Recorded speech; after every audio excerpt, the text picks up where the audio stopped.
आप देख रहे हैं अल्फा डिफेंस हिंदी में आपका स्वागत है।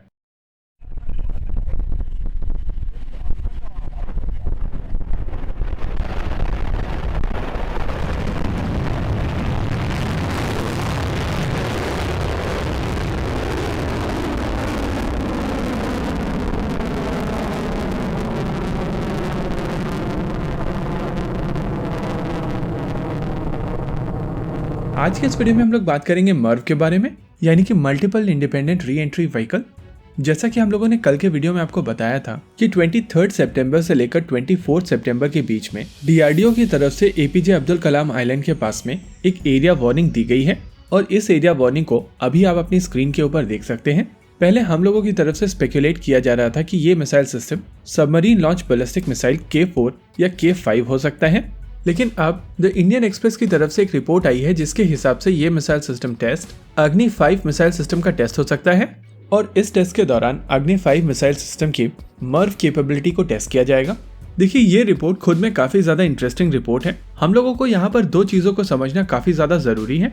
जब भी हम लोग अग्नि 5 मिसाइल सिस्टम के बारे में बात करते हैं तो इस मिसाइल सिस्टम की जो रेंज यूजुअली बताई जाती है उसकी तुलना में एक्चुअल रेंज कंपैरेटिवली काफी ज्यादा होती है। और दूसरी चीज, इससे पहले भारत की तरफ से मर्व कैपेबिलिटी को लेकर एक्सेप्टेंस बिल्कुल भी नहीं की गई थी। हालांकि भारत के पास में मर्व कैपेबिलिटी काफी पहले से मौजूद है, लेकिन इसको पब्लिक में आकर एक्सेप्ट करना ये भारत की डॉक्ट्रिन में काफी बड़ा चेंज है। और इसी वजह से अगर आप कहें कि ये अग्नि 6 के कंपोनेंट्स की टेस्टिंग है तो ये गलत नहीं होगा। अग्नि 6 को लेकर ज्यादा डिटेल में बात करने से पहले आइए समझ लेते हैं री एंट्री व्हीकल को थोड़ा डिटेल में। अगर किसी भी बैलिस्टिक मिसाइल की बात की जाए तो इसके पूरी फ्लाइट ट्रेजेक्ट्री में 3 फेज होते हैं। पहला बूस्ट फेज, जहां पर मिसाइल लिफ्ट करके एटमॉस्फेयर से बाहर जाती है, जहां पर बूस्टर स्टेज इस मिसाइल सिस्टम से अलग हो जाती है और बची हुई असेंबली नेक्स्ट फेज में चली जाती है। दूसरा फेज मिड कोर्स, जहां पर ये एटमॉस्फेयर के बाहर जाकर अपने कोर्स को करेक्ट करते हुए टारगेट के ऊपर पहुंचती है।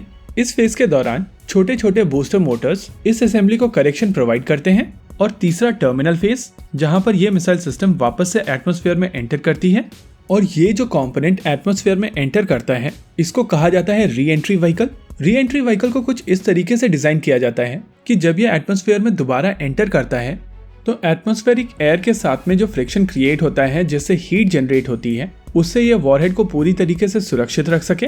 हालांकि आमतौर पर यह री एंट्री व्हीकल ग्रेविटी के प्रभाव में नीचे गिरता है, लेकिन जैसे जैसे टेक्नोलॉजी इंप्रूव करती रही वैसे वैसे इस वॉरहेड की टेक्नोलॉजी को भी इंप्रूव किया गया है। जहां शुरुआती वॉरहेड डायरेक्टली ग्रेविटी के प्रभाव में नीचे गिरते थे, वहीं पर बाद में वॉरहेड की टेक्नोलॉजी को इंप्रूव किया गया और इनमें मनूवर करने की क्षमता को ऐड किया गया। ये मनूवर करने वाले वॉरहेड्स को मार्व कहा जाता है, यानी कि मनूवरेबल री एंट्री व्हीकल्स। लेकिन मार्व वॉरहेड बहुत ज्यादा मनूवर करने की क्षमता नहीं रखते हैं और इसी वजह से ये वॉरहेड एक दूसरे के काफी करीब गिरते हैं।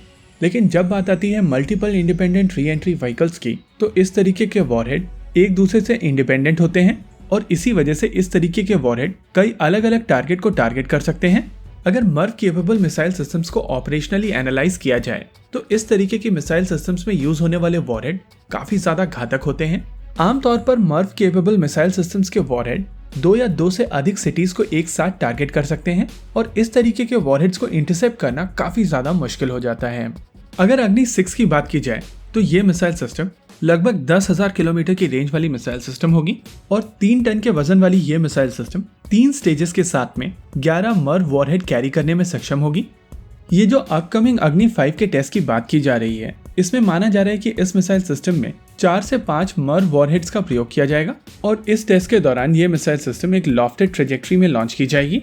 लॉफ्टेड ट्रेजेक्ट्री होने के बावजूद ये मिसाइल सिस्टम जो मैक्सिमम एरिया कवर करेगी वो 3000 किलोमीटर से ज्यादा का होगा और इसी वजह से माना जा सकता है कि इस मिसाइल सिस्टम की ओवरऑल रेंज और भी ज्यादा होगी। वैसे किसी भी बैलिस्टिक मिसाइल की ओवरऑल रेंज को इंक्रीज करना कंपैरेटिवली सबसे आसान टास्क होता है और जो सबसे डिफिकल्ट टास्क होता है वो उसको मर्व कैपेबल बनाना होता है। ऐसे में अगर अग्नि 5 से 10 वॉरहेड कैरी करके 8000 किलोमीटर तक का डिस्टेंस कवर कर सकती है तो आप आसानी से कह सकते हैं कि ये मिसाइल सिस्टम जो बेसलाइन अग्नि 5 थी उससे बेहतर मिसाइल सिस्टम है और कहीं न कहीं इस टेस्ट के दौरान आप ऑलमोस्ट अग्नि 6 को टेस्ट कर रहे हैं।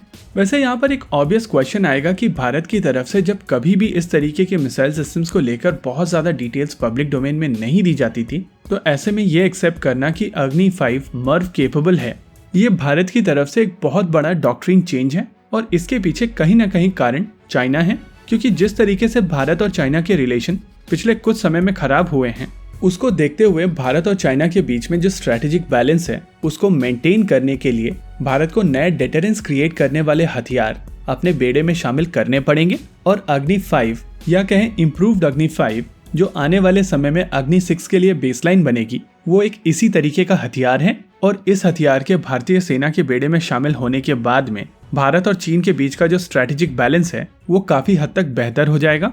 इसी के साथ आज के इस वीडियो में रखते हैं केवल इतना ही। वीडियो को अंत तक देखने के लिए धन्यवाद। देखते रहिए अल्फा डिफेंस। जय हिंद।